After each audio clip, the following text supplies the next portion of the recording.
नमस्कार विद्यार्थी मित्रों, आजना विडियो लेक्चर में आपनु स्वागत है। मित्रों, आज आप एक बहुत ज अगत्यनो टॉपिक जेनु नाम है एम्पियर सर्किटलनो नियम। जेम विद्युतशास्त्रनी अंदर गॉसनो नियम कार्य करे छे एना जेवुं ज कार्य एम्पियर सर्किटलनो नियम करे छे। गॉसना नियमनी मददथी तमे अलग अलग जग्याए विद्युत क्षेत्र गणी शको। दाखला तरीके अनंत लंबाईना तारनुं विद्युत क्षेत्र गण्युं, अनंत विस्तारवाळा समतलनुं विद्युत क्षेत्र गण्युं, गोलीय कवचनुं विद्युत क्षेत्र गण्युं। ए ज रीते एम्पियर सर्किटलना नियमनी मददथी तमे अलग अलग जग्याए चुंबकीय क्षेत्र गणी शको। तो विद्युतशास्त्र में एक जग्याए गॉसनो नियम छे, ए ज रीते चुंबकीय शास्त्र में एम्पियर सर्किटलनो नियम छे। तो एम्पियर सर्किटलनो नियम शुं छे ए थोड़ीक माहिती समजीए आपणे। तो एना माटे तमारे एक समतल ध्यान में लेवुं पड़शे। हूँ एक अहींया समतल बतावुं। आ जे समतल छे एने आपणे आम शिरोलंब दिशा में गोठवी दईए अने आ समतलने लंब रूपे केटलाक विद्युत प्रवाहो पसार थाय। तो आपणे अहींया विद्युत प्रवाह बतावी दईए।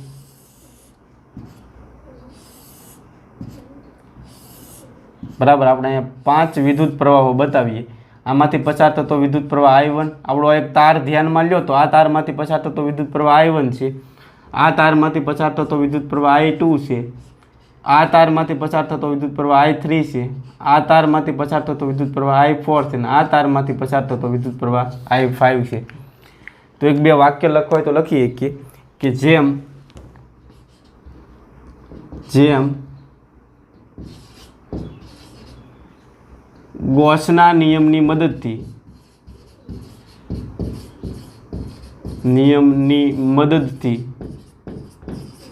गॉसना नियमनी मददथी तमे शुं करी शको तो के विद्युत क्षेत्र गणी शको। गॉसनो नियम तमने याद हशे E.dA बराबर शुं थाय Q/एप्सिलॉन 0 बराबर ने फाई बराबर। तो गॉसना नियमनी मददथी तमे शुं करी शको तो के विद्युत क्षेत्र गणी शकाय। जेम गॉसना नियमनी मददथी विद्युत क्षेत्र गणी शकाय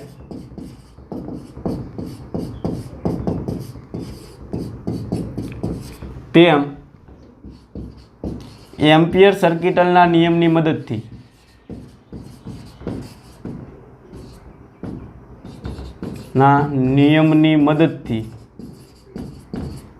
चुंबकीय क्षेत्र गणी शकाय।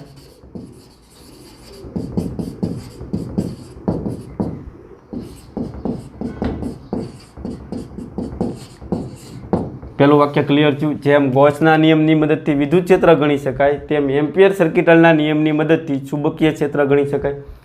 तो हवे आकृति में दर्शाव्या प्रमाणे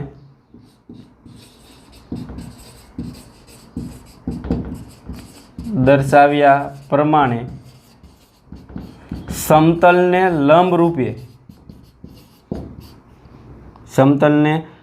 रूपे पसार थतो कुल प्रवाह, आ बधाय प्रवाहनो तो हूँ सरवाळो कर नाखुं ने एक प्रवाहने हूँ कीधुं सिग्मा IE। तो सिग्मा IE बराबर शुं थाय तो के आ बधाय प्रवाहनो सरवाळो। तो समतलने लंब रूपे पसार थतो कुल प्रवाह केटलो छे सिग्मा IE छे। हवे तमने खबर छे के तारमांथी जेवो ज विद्युत प्रवाह पसार थाय त्यारे ओस्टेड भाई आपने शुं कीधुं एनी आजुबाजुना विस्तारमां आम चुंबकीय क्षेत्र उत्पन्न थशे। आ तारमांथी विद्युत प्रवाह पसार थाय एटले अहींया कुल चुंबकीय क्षेत्र उत्पन्न थाय। तो आ बधाय तारमांथी विद्युत प्रवाह पसार थाय एटले एने बधायने लीधे चुंबकीय क्षेत्र उत्पन्न थाय। हवे हूँ एक आ बिंदु ध्यान में लऊं, मने रस आ बिंदुमां छे। तो आ बिंदुए कुल चुंबकीय क्षेत्र केटलुं होय? जो एक ज तार होत ने तो तमे सरलताथी गणी शकाय एक तारने लीधे केटलुं चुंबकीय क्षेत्र उत्पन्न थाय। जो अनंत लंबाईनो होय तो μ0I/2πr। पण आ एक तार नथी, घणा बधा तार छे, घणा बधा विद्युत प्रवाहो छे, एटले तमे आ सूत्रनी मददथी सरलताथी चुंबकीय क्षेत्र गणी शकशो नहीं। तो एना माटे तमारे एम्पियर सर्किटलनो नियम ज एप्लाय करवो पड़शे। तो आ कुल चुंबकीय क्षेत्र धारो के B छे। आ कई दिशामां होय तो हवे तमने ई खबर पड़वी पड़े कि आ चुंबकीय क्षेत्रनी दिशा कई होय। तो हवे तमने खबर छे कि तारमांथी ज्यारे विद्युत प्रवाह पसार थतो होय त्यारे एनी आजुबाजु उत्पन्न थतुं चुंबकीय क्षेत्र छे आ रीते होय। તારને લંબરૂપે આ રીતે વર્તુળાકાર માર્ગે હોય, બરાબર ને? તો આમાંથી વિદ્યુત પ્રવાહ પસાર થાય આ તારમાંથી, એટલે એની આજુબાજુ ચુંબકીય ક્ષેત્ર આ રીતે વર્તુળાકાર માર્ગે હશે. આ પરિણામી ચુંબકીય ક્ષેત્રની વાત કરું, સપોઝ આ દિશામાં છે, ધારો કે આ રીતે આ ચુંબકીય ક્ષેત્રની જે દિશા છે આ કંઈક આ રીતે હશે. તો આ ચુંબકીય ક્ષેત્રની દિશામાં આપણે એક બંધ વક્ર ધ્યાનમાં લેશું. બંધ વક્રને નાના નાના ખંડોમાં વિભાજિત કરી દઈએ પહેલાં, ડીએલ લંબાઈના, બરાબર ને? પછી આખો બંધ વક્ર છે એ પૂર્ણ કરીએ. તો આ જે બંધ વક્ર છે ને એને એમ્પિયર લૂપ પણ કહેવામાં આવે. કેવી? Ampere loop. તો આના ઉપરથી હવે એમ્પિયર ભાઈએ નિયમ આપી દીધો કે અહીંયા ઉત્પન્ન થતું કુલ ચુંબકીય ક્ષેત્ર જો તમારે ગણવું હોય ને, તો આ બંધ વક્ર ઉપર જે બધા ચુંબકીય ક્ષેત્ર ઉત્પન્ન થયું એનું તમારે રેખા સંકલન લેવું પડે. હવે સંકલન બે પ્રકારના આવે. એક પૃષ્ઠ સંકલન આવે. કોઈ પૃષ્ઠ હોય એને નાના નાના સૂક્ષ્મ ખંડોમાં વિભાજિત કર્યું હોય, ક્ષેત્રફળ ખંડોમાં, તો તમારે આના પર પૃષ્ઠ સંકલન લેવું પડે. તો પૃષ્ઠ સંકલનનું સૂત્ર આપણે ભણી ગયા. વિદ્યુત ક્ષેત્રનું પૃષ્ઠ સંકલન આપણે પહેલા ચેપ્ટરમાં લીધું, યાદ આવે? આ ડી એ શું બતાવે? ક્ષેત્રફળ અથવા તો પૃષ્ઠ. તો પૃષ્ઠ સંકલન તમે લ્યો, વિદ્યુત ક્ષેત્રનું આ શું બતાવે? પૃષ્ઠ સંકલન. વિદ્યુત ક્ષેત્રનું પૃષ્ઠ સંકલન એટલે તમને કઈ ભૌતિક રાશિ મળે ખબર છે? વિદ્યુત ફ્લક્સ. અને વિદ્યુત ક્ષેત્રનું તમે રેખા સંકલન પણ લીધેલું છે. એક તાર હોય અને નાના નાના સૂક્ષ્મ ખંડોમાં વિભાજિત કરી દો, ને આખા તાર ઉપર સંકલન લેવું હોય તો આપણે વિદ્યુત ક્ષેત્રનું રેખા સંકલન પણ લીધેલું હતું, E ડોટ ડીએલ. જો અહીં ડીએલ હોય ને તો રેખા સંકલન કહેવાય, અને અહીં ડીએ હોય તો પૃષ્ઠ સંકલન કહેવાય. તો વિદ્યુત ક્ષેત્રનું પૃષ્ઠ સંકલન લો ને તો તમને ફ્લક્સ મળે, અને વિદ્યુત ક્ષેત્રનું તમે રેખા સંકલન લો તો તમને વિદ્યુત સ્થિતિમાન મળે. બીજા ચેપ્ટરની શરૂઆત આનાથી કરી હતી આપણે. તો અત્યારે આપણે અહીંયા સૂક્ષ્મ ખંડોમાં વિભાજિત કરેલો છે આપણો આ જે બંધ વક્ર છે, એને ડીએલ લંબાઈના નાના નાના ખંડોમાં વિભાજિત કરેલો છે. એટલે તમારે શું કરવું પડે? વિદ્યુત ક્ષેત્ર નથી અહીંયા શું છે? ચુંબકીય ક્ષેત્ર. તો ચુંબકીય ક્ષેત્રનું રેખા સંકલન લેવું પડે. અને એવું રેખા સંકલન એમ્પિયર ભાઈએ લીધું, એટલે એને કુલ ચુંબકીય ક્ષેત્ર મળી ગયું હતું.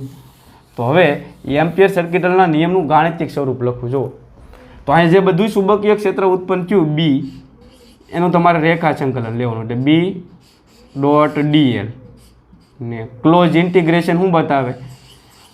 બંધ વક્ર. આવડું આ શું બતાવે? વર્તુળની નિશાની બંધ વક્ર, ને આ શું બતાવે? સંકલન. ડીએલ એટલે શું કહેવાય? રેખા સંકલન.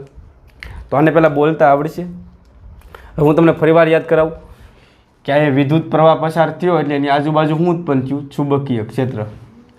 તો ચુંબકીય ક્ષેત્રનું ડીએલ એટલે શું બતાવે? રેખા, અને આ સંકલન.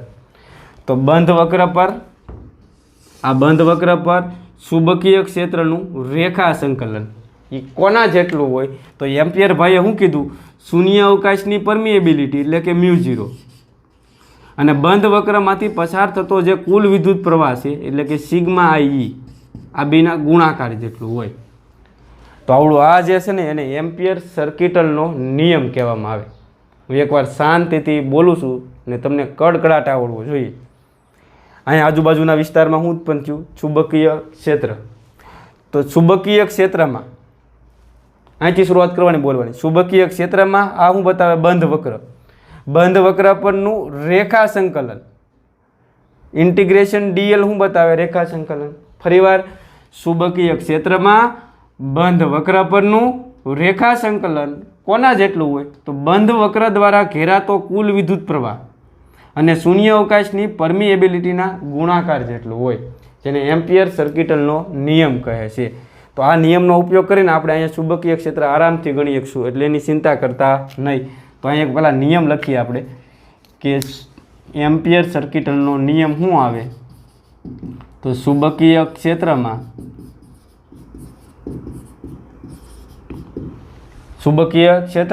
બંધ વક્ર પરના બંધ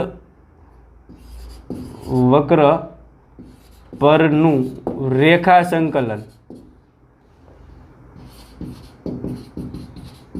ચુંબકીય ક્ષેત્રમાં બંધ વક્ર પરનું રેખા સંકલન કોના જેટલું હોય?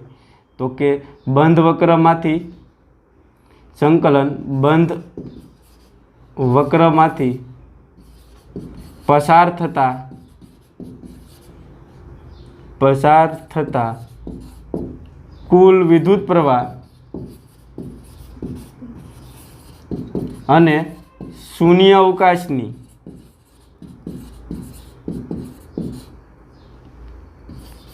પરમિએબિલિટીના ગુણાકાર જેટલું હોય.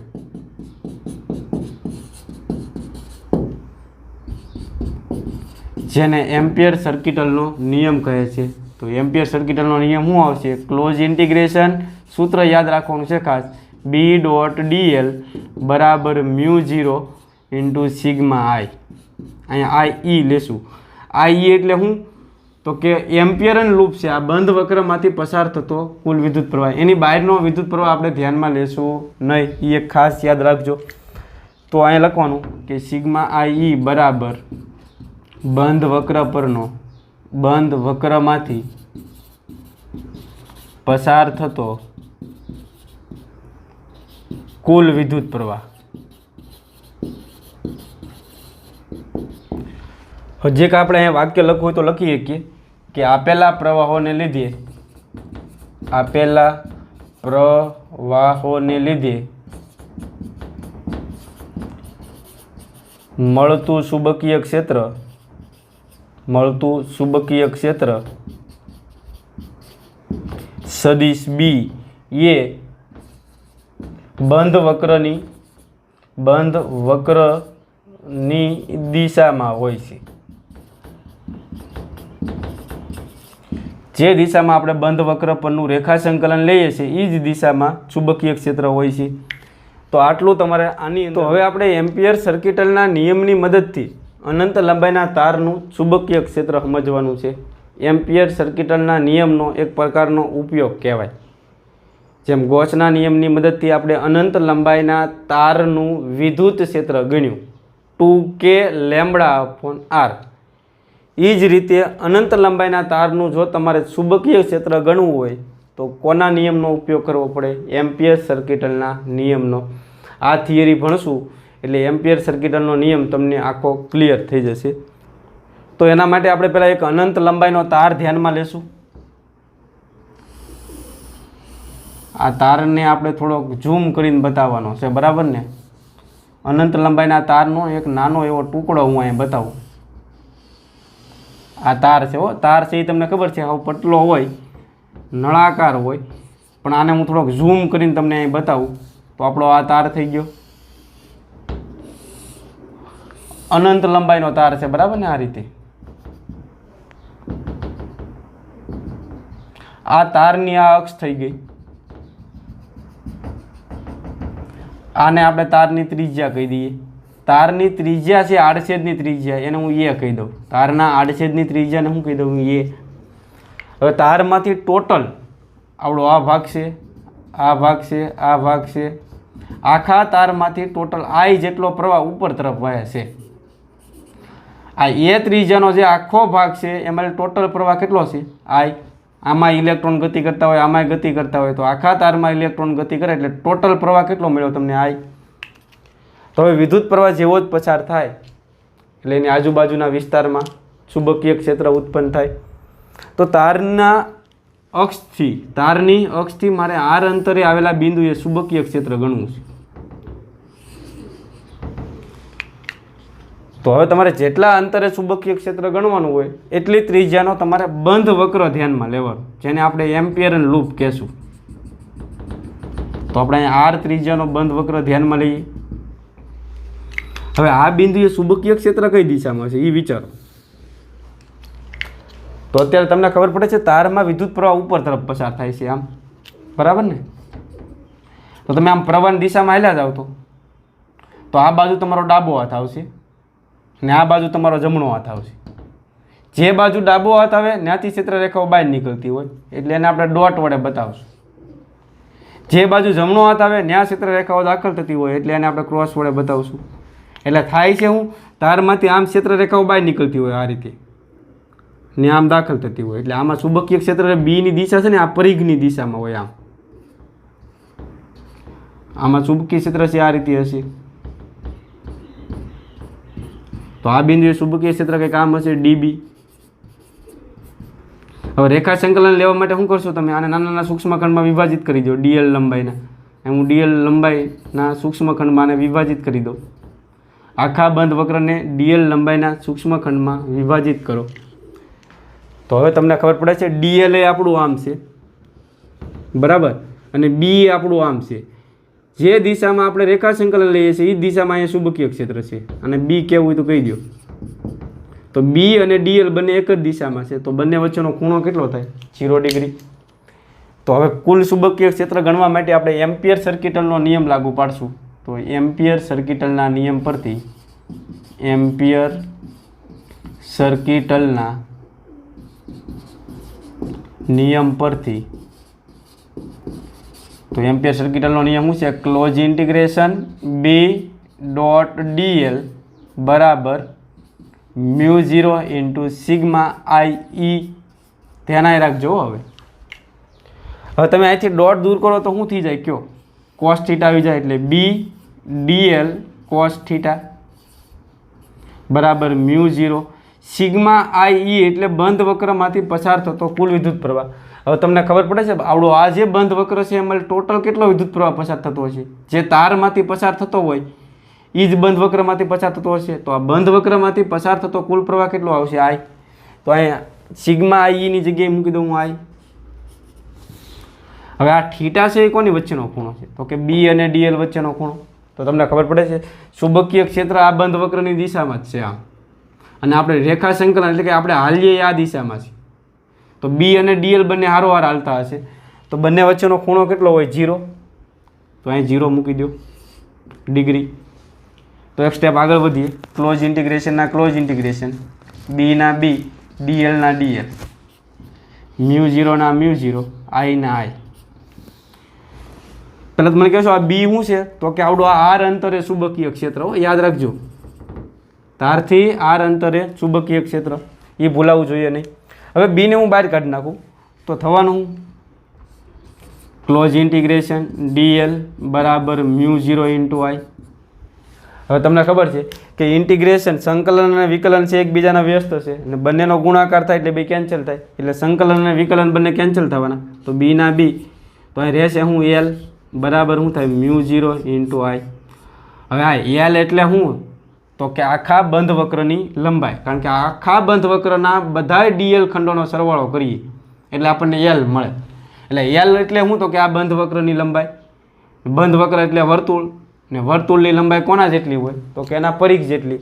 એટલે અહીંયા એલ એટલે શું થવાનું? વર્તુળની લંબાઈ ની કોના જેટલી થાય? એના પરિઘ જેટલી. પરિઘ એટલે 2πr બરાબર ને. તો μ0 ના μ0 આઈ ના આઈ.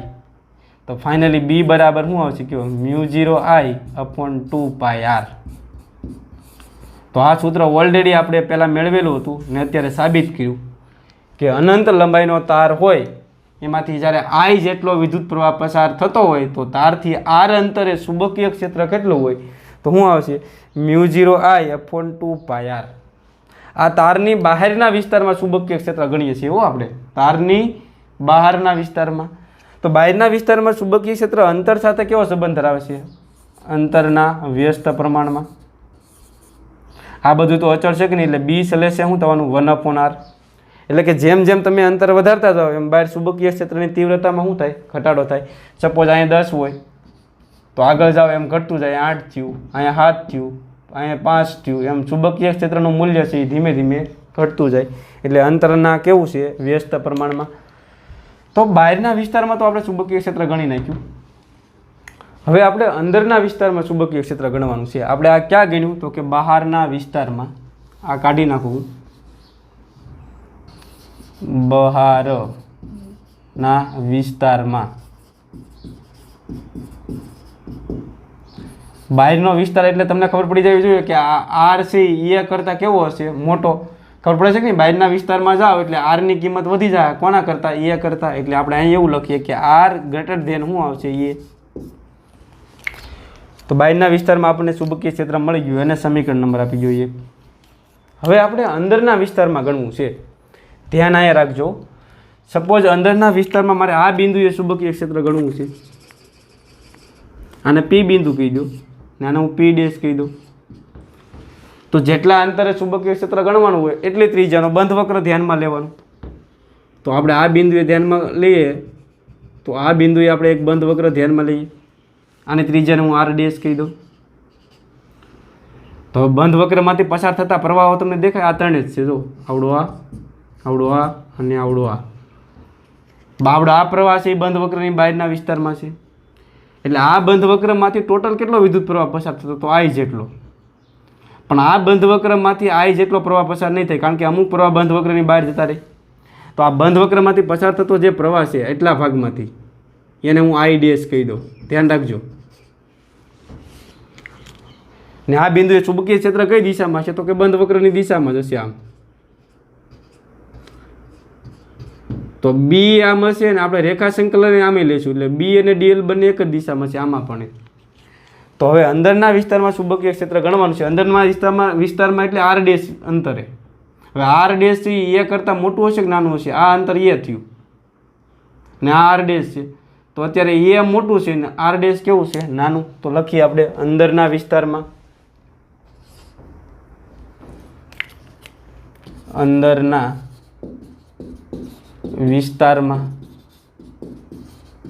અંદરના વિસ્તારમાં શું આવશે? કયો આર ડેશ લેસ ધેન એ. બરાબર ને? આર ડેશ એ કરતાં નાના હશે. તો એમ્પિયર સર્કિટલના નિયમ પરથી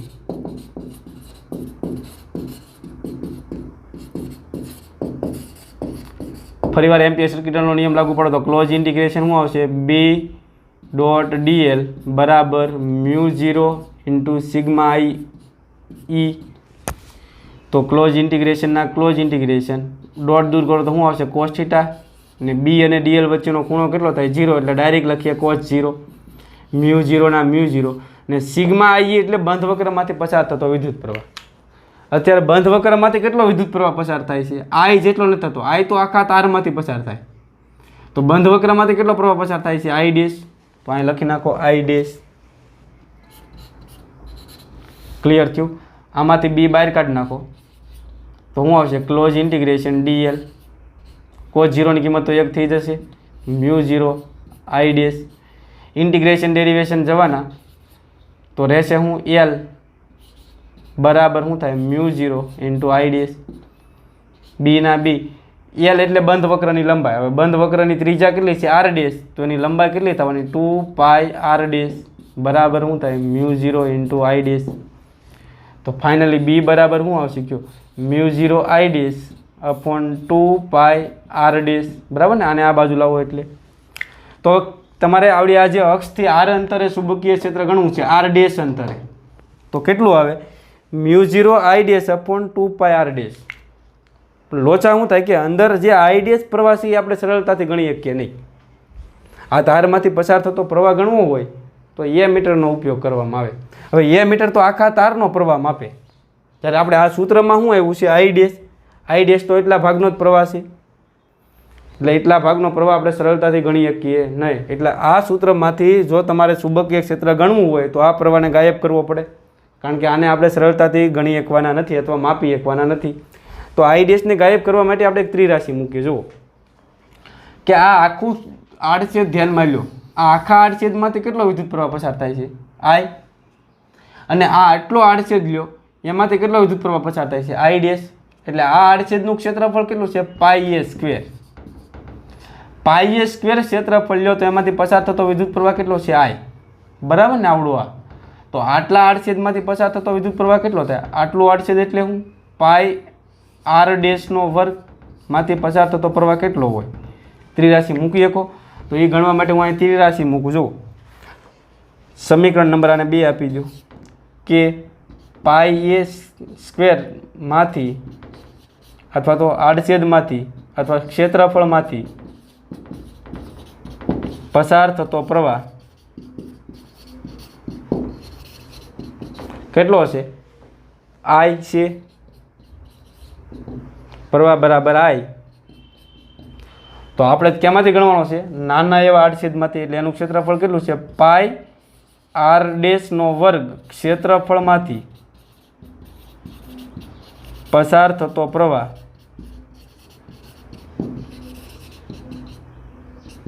એ કેટલો હોય તો એને હું આઈ ડેશ કહી દઉં. પાય આર ડેશમાંથી કેટલો પસાર થાય છે આઈ ડેશ. તો ફાઇનલી શું થશે આ આની હારે ગુણાશે અને આ છેદમાં જશે એટલે અહીંયા શું થઈ જશે પાય આર ડેશનો વર્ગ એ અંશમાં જતું રહેશે આ છેદમાં આવશે એટલે કે પાઈ એ સ્ક્વેર ને ગુણ્યા શું થવાનું આઈ. હવે આમાં પાઈ પાઈ કેન્સલ થશે એટલે આઈ ડેશ બરાબર શું આવશે આર ડેશનો વર્ગ છેદમાં એનો સ્ક્વેર ઇન્ટુ આઈ ની કિંમત 2 મૂકતા. તો સમીકરણ નંબર 2 ની અંદર આઈ ડેશની કિંમત મૂકી દો એટલે આપણે આઈ ડેશ તો મળી ગયા. તો એ કિંમત હું અહીંયા મૂકું છું. જોજો આઈ ડેશની કિંમત એટલે ફાઇનલી બી બરાબર શું થાય બોલતા જજો. μ0/2 પાય આરના μ0/2 પાય આર અહીંયા આર ડેશ આવશે બરાબર ને. μ0/2 પાય આર ડેશ અને આઈ ડેશની કિંમત હું અહીંથી મૂકું એટલે કે આર ડેશનો સ્ક્વેર અપોન એનો સ્ક્વેર ઇન્ટુ આઈ. હવે આર ડેશ કેન્સલ થવાના બરાબર ને. તો અહીંયા ફાઇનલી બી બરાબર શું આવશે તો કે μ0 ને આઈ તો એની હારે જ હોય. મેં આની પહેલાં વાત કરી 2 પાયના 2 પાય એ સ્ક્વેરના એ સ્ક્વેર અને બીજું વધ્યું હું આર ડેશ. તો હવે તમે આની અંદર જુઓ આને સમીકરણ નંબર આપી દો 3. તો હવે તમે આની અંદર જુઓ તો μ0 અચળ છે આ એટલે ટોટલ પ્રવાહ અચળ છે 2 પાય એ સ્ક્વેર એ બધું અચળ છે. તો આ અચળ હોય તો બી સલેશે શું થશે આર ડેશ. એટલે ખબર પડી અંદરના વિસ્તારમાં ચુંબકીય ક્ષેત્ર છે ને એ અંતરના સમપ્રમાણમાં મળ્યું. એનો મતલબ એમ કે અંદરના વિસ્તારમાં તમે જેમ જેમ અંતર વધારતા જાઓ એમ ચુંબકીય ક્ષેત્ર વધતું જાય. ક્યાં સુધી વધશે તો કે સપાટી સુધી. ને પછી બહારના વિસ્તારમાં જાઓ તો તમને ખબર છે ચુંબકીય ક્ષેત્ર ઘટતું જાય. એટલે અહીંયા ચુંબકીય ક્ષેત્ર છે ને શૂન્ય હોય કારણ કે અહીંયા આર ડેશ બરાબર 0 થાય ને એટલે ચુંબકીય ક્ષેત્ર છે આ સૂત્ર મુજબ શૂન્ય થઈ જાય. પછી જેમ જેમ આગળ વધતા જાય એમ ચુંબકીય ક્ષેત્ર વધતું જાય વધતું જાય વધતું જાય ને અહીંયા મહત્તમ થાય ને પછી ચુંબકીય ક્ષેત્ર શું થતું જાય છે ઘટતું જશે. તો બહારના વિસ્તારમાં અને અંદરના વિસ્તારના સૂત્ર તમને ક્લિયર હોવા જોઈએ. તો છેલ્લે આપણે 1-2 વાક્ય લખી નાખીએ કે આકૃતિમાં દર્શાવ્યા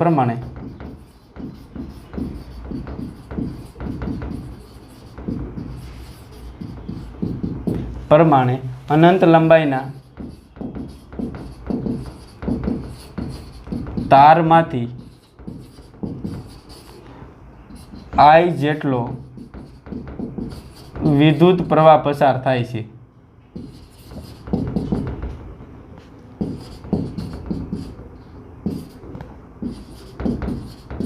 પહેલું વાક્ય ક્લિયર થયું. પછી બીજું વાક્ય આપણે એવું લખીએ કે તારની અંદર એટલે કે આર ડેશ અંતરે અને બહાર એટલે કે આર અંતરે ના વિસ્તારમાં ચુંબકીય ક્ષેત્ર ગણવું છે અથવા મેળવવું છે જે એમ્પિયર સર્કિટલના નિયમની